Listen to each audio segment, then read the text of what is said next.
Coconut Podcast, saison 5, présenté par le groupe Quartier, avec votre animateur, Alain Joe.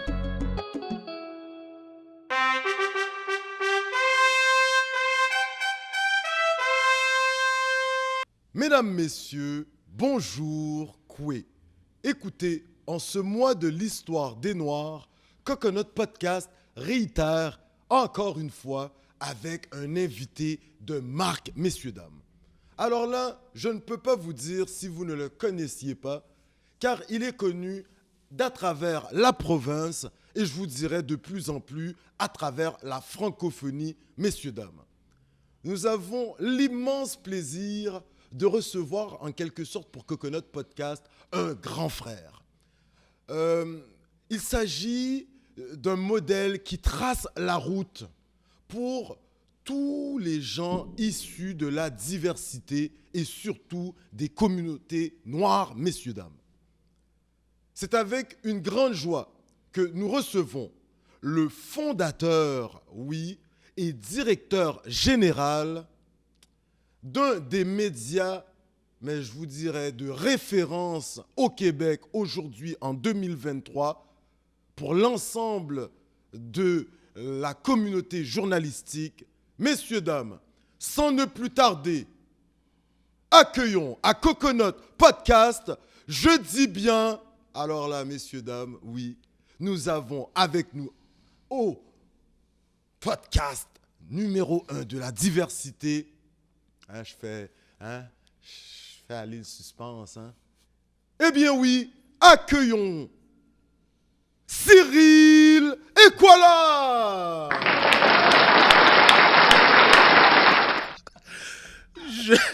Je ris depuis tout à l'heure. C'est impressionnant.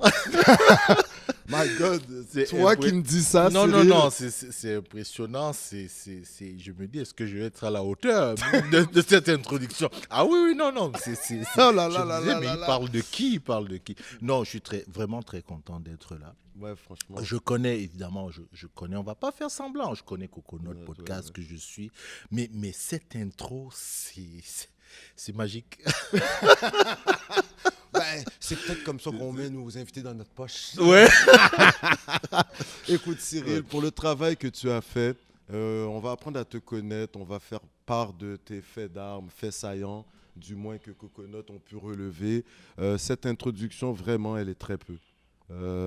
Toi-même, tu prends le temps de faire ressortir les pépites d'or que nous avons au sein des communautés ethnoculturelles, mais également des communautés noires. Et pour moi, le fait de te présenter comme ça, c'est de te faire découvrir à ta juste valeur à l'ensemble de la francophonie que Coconut Podcast est en mesure de toucher. Mais merci pour tes mots. C'est sûr que je le fais, mais je dis toujours, c'est ensemble. C'est la même chose que tu fais.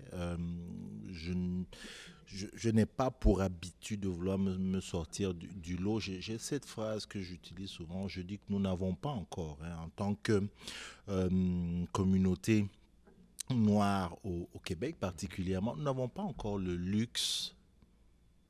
Alors, je vais faire attention à ce que je veux dire. Pas le luxe de jouer les uns contre les autres. On joue ensemble, on avance ensemble. Donc, effectivement, j'apporte ma part, mes années d'expérience. Puis, j'ai fait exprès, après ton invitation, de la laisser pousser pour dire qu'effectivement, peut-être que ça fait un moment que, comme on dit, je suis dans la game. Donc, voilà, mais c'est vraiment collectivement qu'on avance. C'est pour ça que quand moi je vais regarder par exemple Coconut Podcast, je vais regarder, tiens, il a reçu tel, tiens, c'est très intéressant ce que telle personne dit. Je découvre parfois des choses, même de gens que j'ai déjà reçus, mais je découvre d'autres aspects chez eux, tout à fait. Donc c'est pour ça que je dis non, c'est ensemble, mais en même temps, merci pour tes mots. Je ne vais pas jouer le faux modeste, c'est sûr. Ça fait, ça fait plaisir. Ça fait plaisir, ouais. La question qu'on pose à tous nos invités, à Radio-Canada, on ne peut pas poser cette question, mais on a cette liberté d'être sur un podcast, voilà, Coconut Podcast. Comment ça va, Cyril Ekwala? Ça va bien. Ça va bien. Est-ce que ça pourrait aller mieux? Sûrement. Mais ça va bien. Contrairement, quand j'essaye de me comparer à je vais dire peut-être à la majorité d'un certain groupe de personnes, je dirais que ça va bien. Ça va bien physiquement, du moins en apparence. Ça va bien psychologiquement. Donc, ouais, ça va. Ça va bien. Ouais. On aime ça de savoir que l'un des grands Manitou des médias de la diversité se porte bien. Ça annonce encore plus de beaux projets à venir dans les temps très immédiats, si on peut le dire ainsi. Ouais. Cyril Ekwala, on va apprendre à te connaître pour ceux qui ne te connaîtraient pas. Alors, d'après les recherches de Coconut Podcast, tu nous viens du continent mère, Motherland, Africa. Tu viens de l'Afrique, plus précisément, tu es camerounais. On sait qu'au Cameroun, c'est un peu une réalité qui s'apparente à celle du Canada au niveau linguistique. On a des francophones, mais on a des anglophones. Tout à fait. Are you bilingual? Not really. Not really? No, not really. Okay. Est-ce que tu peux nous expliquer? Parce que toi, tu viens de Douala. Douala, pas Yaoundé. Non, Douala, Douala, la côte. Yaoundé, c'est la capitale qui est un peu plus à l'intérieur du territoire. Mais avant de dire que oui, effectivement, le Cameroun se rapproche linguistiquement du Canada, c'est-à-dire qu'avec le bilinguisme français-anglais, à l'intérieur, à la base, c'est qu'il y a plusieurs langues. Le français, l'anglais, c'est la colonisation. Voilà. Les Français sont passés par là, les Anglais sont passés par là.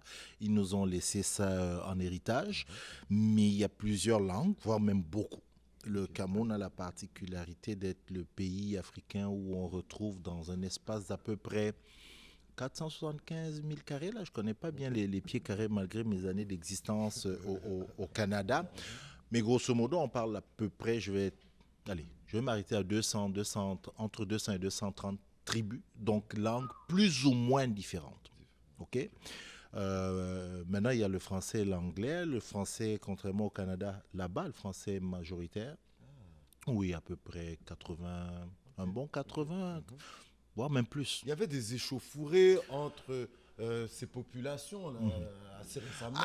Oui. Une indépendance souhaitée par les anglophones du Cameroun. Oui, alors des anglophones. Des anglophones. Okay. Disons qu'il y a... c'est un peu comme si quelqu'un disait, oui, il y a les Québécois qui veulent l'indépendance. Il y a des Québécois. Donc c'est la même chose. Il y a des anglophones, effectivement, qui souhaitent être indépendants.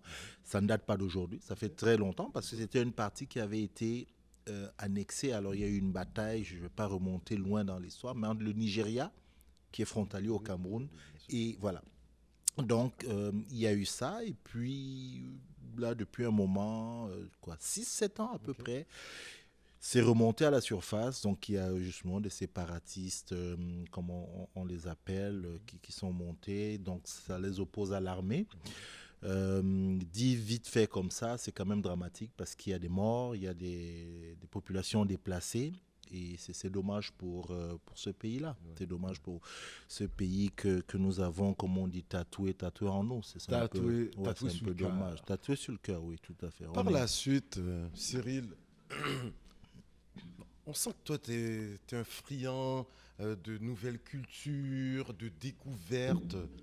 Est-ce que c'est papa et maman qui vont te dire, bon, fiston, là, tu vas étudier en Europe, tu vas à Paris, à l'université, parce que tu vas quand même étudier à Paris-Créteil au niveau, tu vas faire Sciences Po, sciences politiques.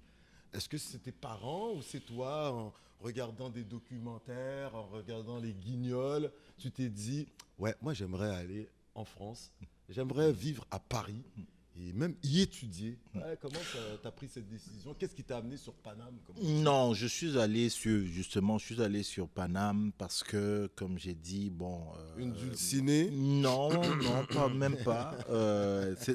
Non, c'est pas à ce moment-là. Non, la colonisation fait que, voilà, on suit un parcours école formation française. C'est leur enseignement, c'est un peu tout ce qu'on fait, c'est ce qu'on fait là-bas. Et les conditions, en fait, dans le pays faisaient qu'à un certain moment, si on avait envie vraiment d'emmener les études un peu plus loin, on quittait le Cameroun pour aller ailleurs parce qu'il n'y avait pas assez d'écoles, comme on dit.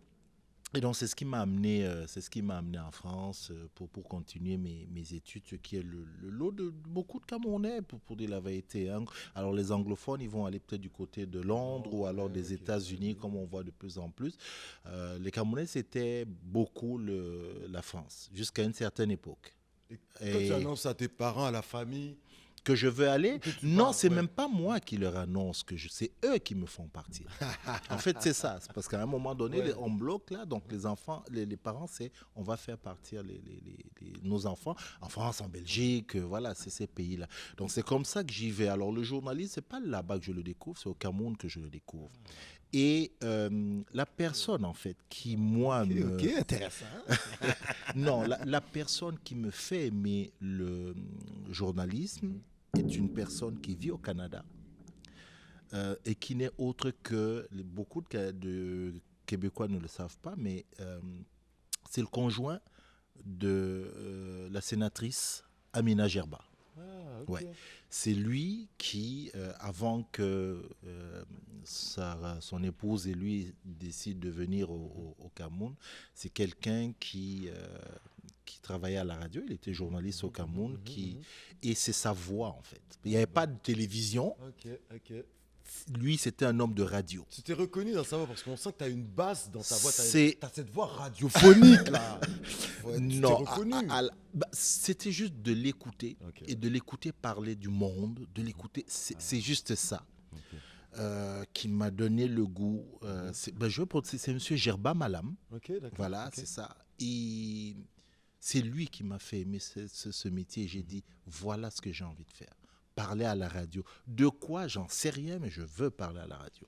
Donc voilà comment j'ai aimé. Ce qui fait que lorsque je pars, je vais en France, je passe par des études de droit, mais qui étaient alliées à des études de sciences politiques. Et comme on dit, les sciences politiques mènent à tout. Moi, j'ai choisi le journalisme parce que, voilà, on aime ça, parler au monde. J'aimais ça, cette curiosité sur le monde. On va essayer de faire une histoire courte, mais ça a été ça. Un de tes plus beaux souvenirs d'Europe et un de tes moins bons souvenirs d'Europe, très rapidement. Très rapidement, oh là là. Alors, un de mes plus beaux souvenirs, un de mes plus... Professionnellement, on parle là? Ouais, voilà, ou je sais pas, socialement, est-ce que... Je vais le dire, peut-être professionnellement, c'est le jour où j'ai été invité pour la première fois en tant que journaliste à Radio France Internationale. Quand même, c'est pas peu dire, c'est pas rien. Non, c'était vraiment pas rien. Et c'était pour le journal radio, comme on dit. Ouais. Je pense que ce jour-là, ça a été le plus beau. Est-ce que tu as appelé papa pour lui dire « Papa, on m'a appelé !» Non, il le savait. Ouais. Il le savait. Oui, ça a été c'est ce qui me vient comme ça. Ok, cool. Voilà, c'est ça. Et puis, mauvais souvenir, Peut-être plus aigre. Ouais. c'est le stage que j'ai voulu faire à une radio. Ok. Dans une radio. Alors là-bas, ça s'appelle des radios privées, Ok, d'accord. qui s'appelle Europe 1. Mais là-bas, les radios privées, c'est pas comme ici. Tu vas m'inviter à une autre émission, puis on parlera de la classe. Ouais, on va décortiquer ça, mais c'est pas le même concept. Ici, nous, radio privée, c'est la radio qui met de la musique ou qui, voilà, c'est ça. Là-bas, c'est pas la même chose, mais ce sont les radios les plus écoutées. C'était pour un stage de journalisme dans une salle de rédaction où j'ai fait un mois, mais un mois sans jamais avoir pu parler dans un micro, jamais avoir pu toucher et c'était ça le stage. Je pense que professionnellement, c'est juste ça. Ouais, ok. C'est le stage juste que je vais mettre en avant. Superbe. Et là, tu termines ta licence en sciences politiques, c'est comme ça que vous dites, hein? Ouais, c'est ça. Et tu nous corriges, hein? tu vas arriver sur la terre de René Lévesque, hein, entre autres, des Algonquins, des Inuits, des Inuits, hein, n'est-ce pas? En 2004, c'est bien ça? C'est ça. Qu'est-ce qui te fait choisir? Là, j'ai envie de te reposer la question. Est-ce que c'est une quelqu'une, voilà, tu rencontres quelqu'un qui fait vibrer le cœur et qui te dit, bon, allez, prochain Air Canada, tu débarques Ouais. et achète un bon manteau et une bonne tuque. Parce qu'il fait froid. C'est pas comme à Paris. Qu'est-ce qui va te faire choisir le Québec ou c'est ce couple que tu vas rencontrer qui vont te vendre le Canada et toi, tu Non, vas- non, non, c'est juste, tu l'as dit tantôt, tu parlais de Dulcinée. Oui, c'est cette Dulcinée-là qui est ma conjointe aujourd'hui. Ok. C'est qu'on se rencontre, on se rencontre, en fait, on s'est rencontrés en France et puis elle avait le projet de venir au Canada. Donc, elle est venue au Qui Canada. prend femme, prend pays. Exact. Elle est venue au Canada et moi, j'ai suivi. Ok, cool. J'ai suivi. Je suis venu pendant un été et où justement je venais avec des accréditations pour couvrir des festivals, que ce soit jazz et autres. Et là, ce pays, cette ville, j'ai dit mais c'est pas possible. C'est pas Montréal, ça. C'est pas. Non, non, ça a été ça. Est-ce que tu savais que ta venue au Québec, au Canada, allait t'apporter autant d'opportunités Je l'ai sur su- le plan professionnel, hein, par je pense exemple? que je l'ai su dès le premier jour. Anecdote, qu'est-ce qui t'a fait remarquer ce fait? On t'écoute. Juste en marchant dans la rue, juste en humant l'air, juste En en humant. regardant les gens, Ouais, juste ok. en parlant aux gens. T'as senti que Leur réaction. c'était bien tombé. Je me suis senti comme un poisson dans l'eau. J'ai dit, c'est fou, il y a quelque chose ici. Est-ce que Qui tu peux faire me- cette distinction entre l'Europe et ici? C'est pas nécessairement le même sourire dans la rue entre les badauds qui se rencontrent? Non, c'est pas la même chose.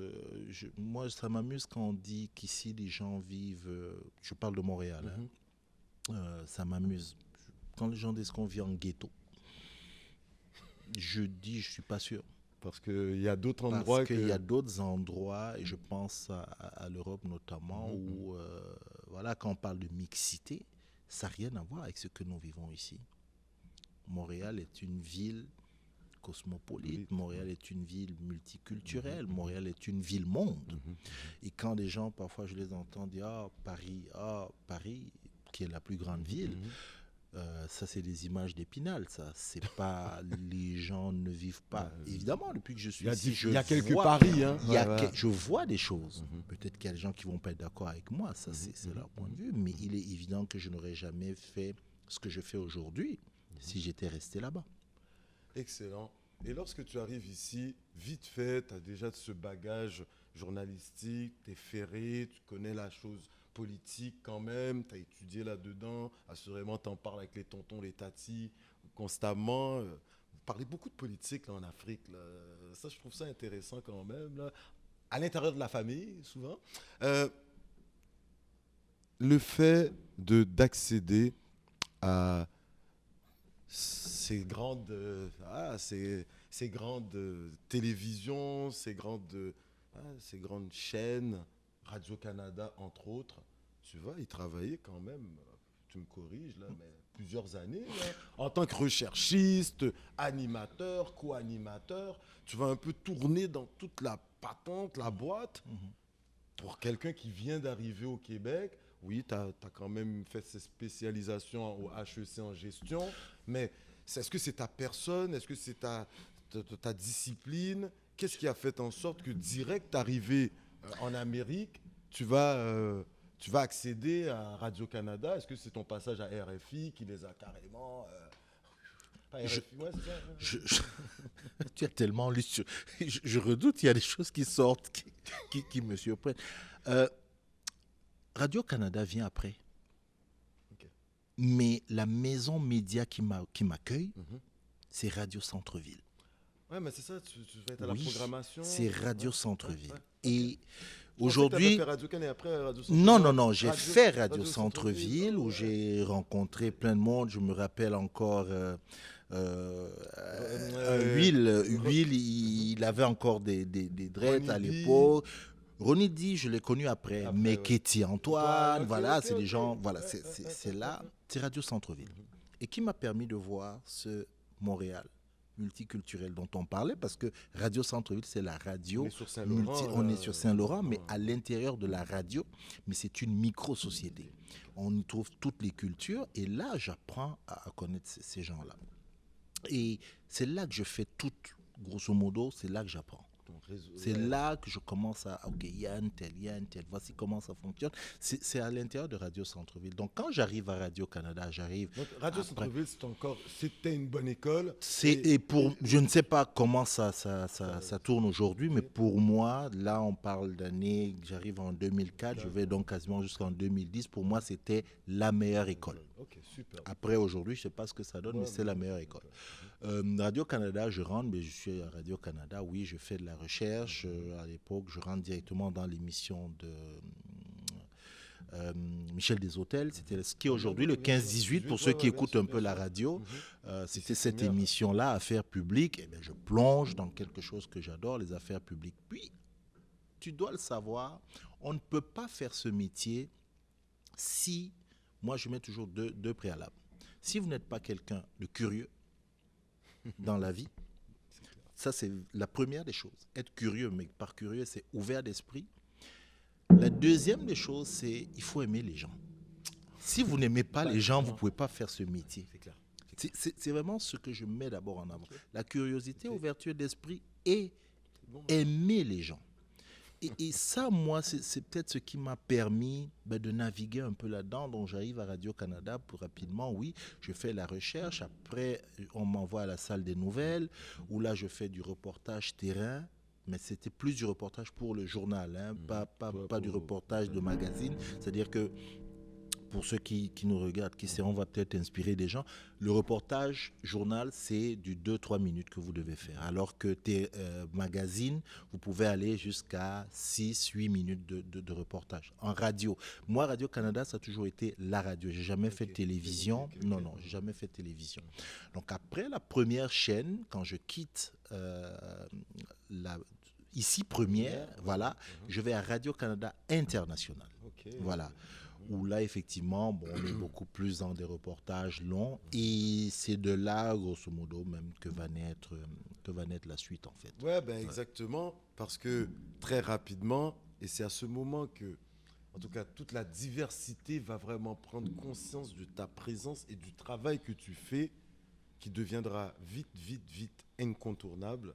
En 2015, il y a une idée qui te dit de partir une émission qui deviendra un média par la suite, Néo-Québec. Moi, la première fois que j'ai vu le nom, je me suis dit, mais qui a osé? Parce qu'il y a nouveau dans Néo, mais il y a aussi le jeu de mots Néo-Québec. Exact. Ouais. Puis, je me suis senti interpellé, parce que tu as bien pensé ton truc, parce que c'est la première fois qu'on voyait quelqu'un s'affirmer de la sorte en disant, on est nés ici, nous autres, même si toi, tu es arrivé à un certain moment, mais tu as épousé une cause en comprenant bien la situation contre les Kéti Antoine, ses enfants ou autres. Et là, tu t'es dit, non, moi, je dois léguer un truc pour les plus jeunes. Et avec Néo-Québec, tu as visé direct dans le mille. Peux-tu nous relater très rapidement, en 1 minute, pourquoi tu es arrivé avec ce concept? Et moi, en 2017-2018, pour moi, c'est l'apogée de Néo-Québec, les élections provinciales. Tu vas faire un portrait, c'était la première fois qu'on voyait ça au Québec, où ce que tu relatais, même pas que les candidats et candidats des grands partis, mais tu as fait un travail de moine, quoi. Tu avais pu répertorier, même avant que les grands médias n'en parlent, tous les candidats et toutes les candidates issus de la diversité, mais surtout des communautés noires. Dont toi. Ben ouais, c'est ça, en 2018, j'étais candidat avec le Parti vert. Et là, j'ai vu ça, je me suis dit, mais c'est qui a osé mettre notre photo, puis il nous donne un peu d'exposure, parce que tu étais le premier là, qui nous faisait ressortir. Très peu avaient parlé de nous. J'étais le premier. Ouais, voilà. Donc, Néo-Québec. Ouais, c'est intéressant. Hein. Non, mais Néo-Québec, tu l'as dit, je suis arrivé au Canada en 2004. Donc l'année prochaine, ça va me faire 20 ans au Canada. Et il y a des gens qui continuent à m'appeler nouvel arrivant. Ben oui, je suis un nouveau arrivant. Ok, c'est comme ça qu'on appelle ceux qui sont... Même 20 ans après. 20 ans après, on est nouveau arrivant. Donc c'est ça à un moment donné où je dis, ok, si vous continuez à m'appeler nouveau arrivant, mais je parle de termes qui existent même dans les textes administratifs. Nouvel arrivant, programme pour nouveau arrivant, ainsi de suite. Puis j'ai dit, mais dans ce cas, vous continuez à ne pas me considérer comme Québécois. Donc je suis un nouveau Québécois, puisque je suis arrivé. Donc c'est là où je pars avec Néo, mais en même temps, je me dis, mais il y a des gens qui sont nés ici. La seule différence, c'est qu'ils sont juste pas blancs, mais ils sont nés ici. Donc nés au Québec. Je voudrais parler d'eux. Je ne voudrais pas, mais je vais d'abord faire un break pour parler de ceux qui veulent arriver au Québec. Parlons de ceux qui sont ici, que je ne vois pas. Je parle les mots diversité, ça rentre à peine là dans le langage populaire, 2015, dont on ne parle pas assez.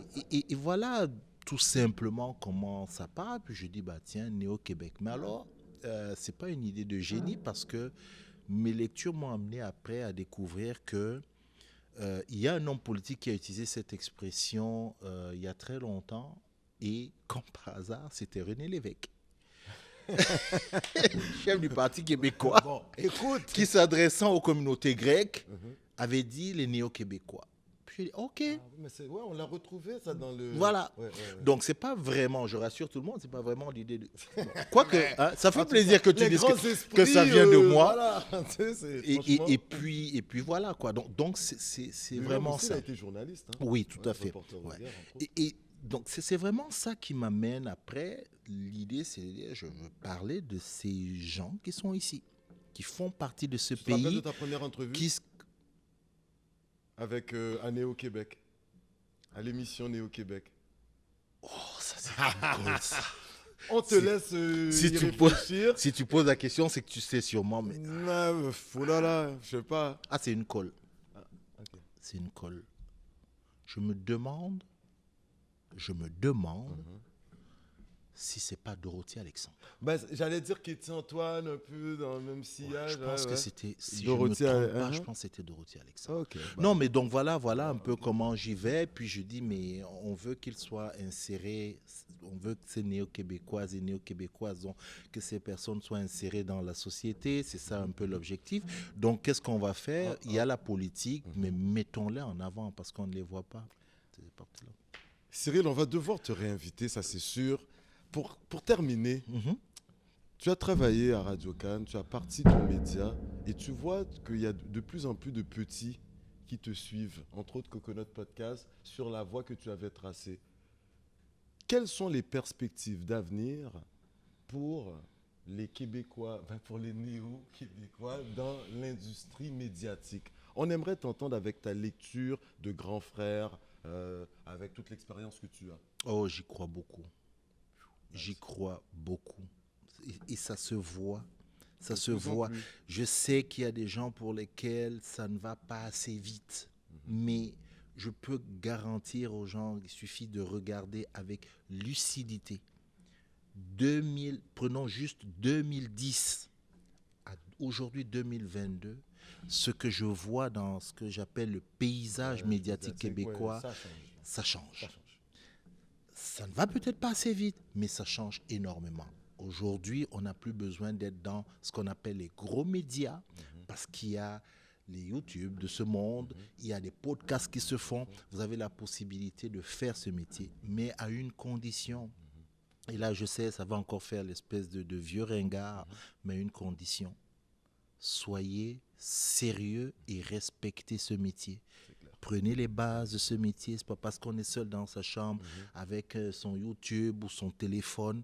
C'est un métier qui a des règles. Il faut le respecter. Et c'est comme ça, justement, peut-être que le reste de la majorité, de la population majoritaire va respecter et voir ce qu'on fait. C'est ce que je dirais. Cyril Ekwala, écoute, oui, mon tes cher. fanatiques qui te suivent d'à travers la francophonie. Non, mais au Québec, on a les stats, nous autres, là, de Facebook. Oui, là. bon, c'est peut-être le mot fan. Je suis tu pas t'adresses un à la artiste. caméra.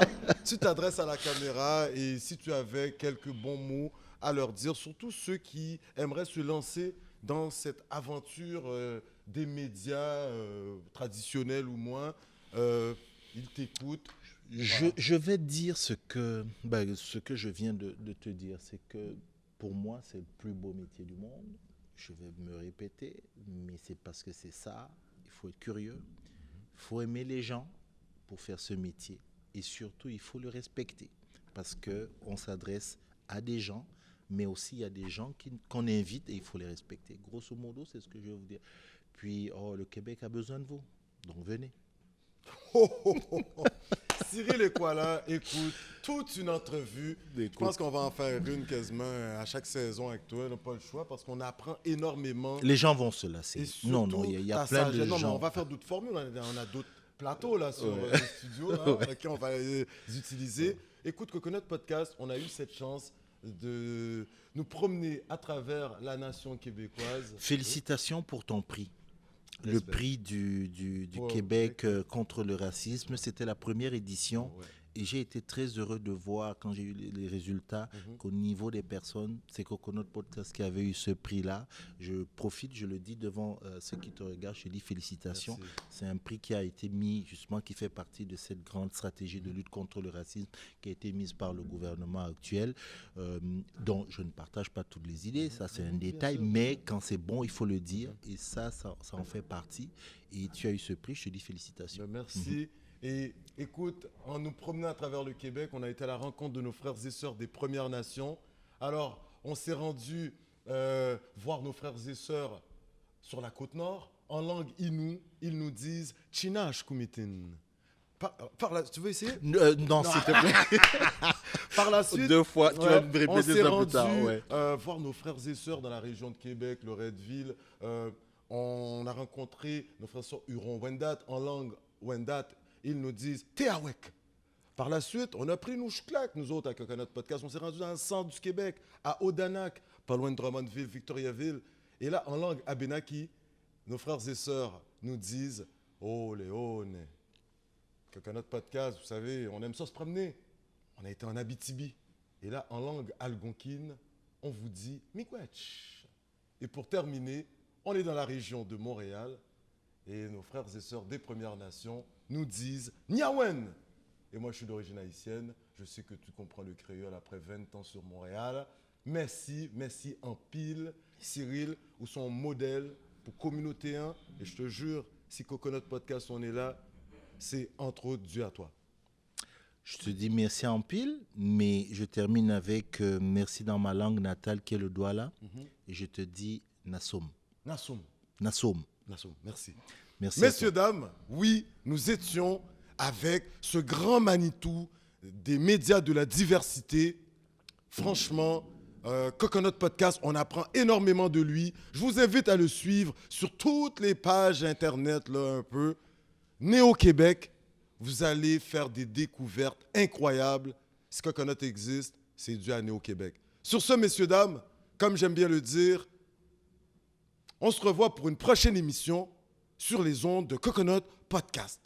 Puis avant de partir, il y a le Gala Dynastie dans quelques semaines, là, à peine début mars. Et Cyril Ekwala, il est sur le conseil d'administration, il est vice-président. Donc, allez suivre Fondation Dynastie, suivez Cyril Ekwala. Sur ce, messieurs, dames, on se revoit pour une autre émission. Niawen, merci, au revoir. Ciao.